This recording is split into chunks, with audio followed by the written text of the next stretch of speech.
kami menyatakan permohonan maaf atas kekeliruan serta kekurangan kami. Permintaan maaf ini tidak cukup tanpa evaluasi dan perbaikan secara menyeluruh.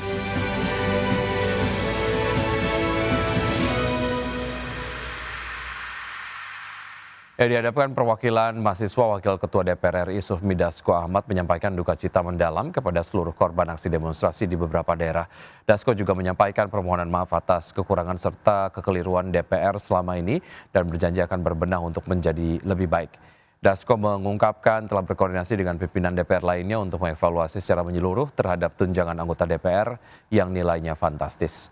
Terkait tunjangan perumahan sebesar 50 juta rupiah yang diterima anggota DPR, Dasko memastikan tunjangan perumahan telah dihentikan terhitung sejak 31 Agustus tahun ini.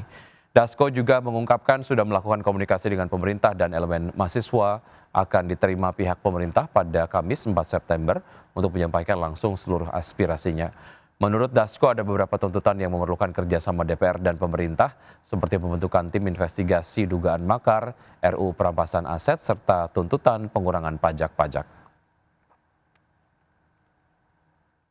Selaku pimpinan DPR, kami menyatakan permohonan maaf atas kekeliruan serta kekurangan kami sebagai wakil rakyat dalam menjalankan tugas dan fungsi mewakili aspirasi masyarakat yang selama ini menjadi tanggung jawab kami.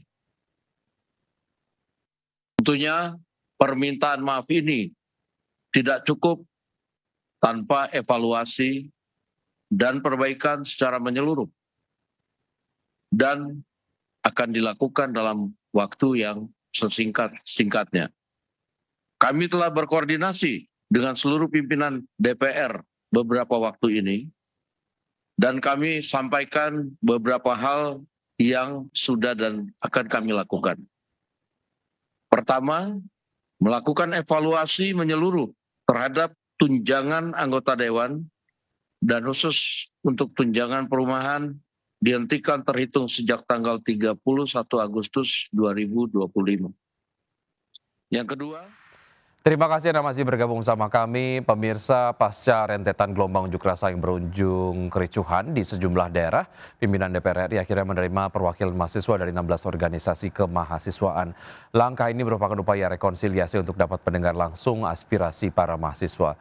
Di hadapan pimpinan DPR, sejumlah perwakilan mahasiswa menyampaikan beberapa tuntutan, salah satunya adalah terkait dengan penanganan demonstrasi yang masih bersifat represif terhadap peserta aksi. Mahasiswa juga mendesak pemerintah untuk melakukan penyelidikan atas tewasnya warga sipil dalam aksi unjuk rasa beberapa waktu lalu. Dan meminta hasil penyelidikan dibuka secara transparan kepada publik. Mahasiswa juga menyoroti kenaikan tunjangan anggota DPR yang nilainya fantastis dan dianggap tidak sesuai dengan keinginan rakyat. Mahasiswa juga mendesak pimpinan DPR untuk segera mengesahkan rancangan undang-undang perampasan aset. Saya berharap Bapak Sufmi Dasko, Bapak Saan Mustafa, Bapak Cucun, rekan-rekan media dan seluruh mahasiswa yang hadir di sini, saya ingin ada pembentukan tim investigasi yang independen untuk mengusut tuntas berbagai kekerasan yang terjadi berlangsung sepanjang bulan Agustus ini. Juga dengan dugaan makar yang keluar dari mulut Bapak Presiden Prabowo Subianto. Kami ingin investigasi ini mengusut tuntas semuanya, sehingga kemudian apa yang disampaikan Bapak Presiden dapat dibuktikan. Karena kami dari gerakan merasa dirugikan dengan statement tersebut, yang kemudian menghalangi gerakan kami ke depan. Itu yang pertama. Yang kedua, berkaitan dengan permasalahan kami sebagai bagian daripada warga negara yang sebetulnya khawatir kira-kira kita ke depan itu kondisi ekonominya seperti apa ya. Di tengah masyarakat rentan, menderita, di PHK, ekonomi lesu, daya beli masyarakat menurun, kok bisa ada wakil rakyat yang justru kabarnya tunjangannya dinaikkan Dan ketika ada kabar tersebut, terjadi simbolisasi joget-joget yang kemudian membuat hati kami sedih, Bapak-Bapak sekalian. Kami seakan-akan hanya dimanfaatkan di setiap momen pemilunya saja. Terima kasih Anda masih bergabung bersama kami. Pemirsa, indeks harga saham gabungan atau IHSG rebound signifikan di hari Rabu dengan kembali menembus level 7.900-an secara intraday. IHSG menguat ditopang kenaikan sektor energi dengan saham DSSA melesat ke level tertinggi baru sepanjang masa. Indeks harga saham gabungan atau IHSG ditutup menguat signifikan 1,08% di level 7.885,863 di akhir perdagangan Rabu. Penguatan terpangkas karena secara intraday IHSG sempat menyentuh level 7.911,618.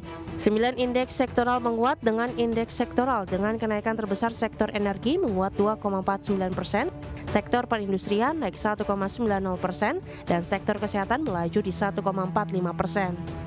Sedangkan indeks sektoral melemah, sektor properti dan real estate turun 0,99% dan sektor infrastruktur melemah 0,46%. Emiten tambang Sinarmas PT Dian Swastatika Sentosa atau DSSA menjadi penggerak utama indeks dengan bobot 39,1 indeks point. Saham DSSA melesat 10,24% ke level Rp109.800 per saham dan menembus level intraday dan penutupan tertinggi sepanjang masa dan year to date sudah terbang 193,57%. Saham SMMA ditutup menguat 4,57% ke level Rp16.575 per saham dan berkontribusi 5,78 indeks point. Selain itu, saham Bank Jumbo BBRI ditutup menguat 1,77% di level Rp4.030 per saham. Saham BBNI ditutup menguat 2,32% di level Rp4.410 per saham dan BMRI ditutup menguat 1,09% di level Rp4.620 per saham. Ketiga bank ini berkontribusi 19,47 indeks point ke penguatan IHSG. IHSG menguat ditopang dari sentimen dalam negeri dengan demonstrasi dan kerusuhan yang sempat menekan kinerja pasar keuangan Indonesia, efeknya mulai berkurang. Di sisi lain, pergerakan IHSG saat ini sekaligus menjadi cerminan jika perekonomian Indonesia memiliki bantalan yang kuat. Dalam sepekan, IHSG berhasil memangkas menjadi 0,63%. Setelah Senin sempat dibuka melemah 3%. Dari global, investor menunggu rilis data non-farm payroll Agustus di Jumat waktu Amerika Serikat untuk memperkuat ekspektasi pasar The Fed akan memangkas suku bunga di pertemuan 17 September. Dari global, investor menunggu rilis data non-farm payroll Agustus di Jumat waktu Amerika Serikat untuk memperkuat ekspektasi pasar The Fed akan memangkas suku bunga di pertemuan 17 September 2025. Berbagai sumber, iDex Channel.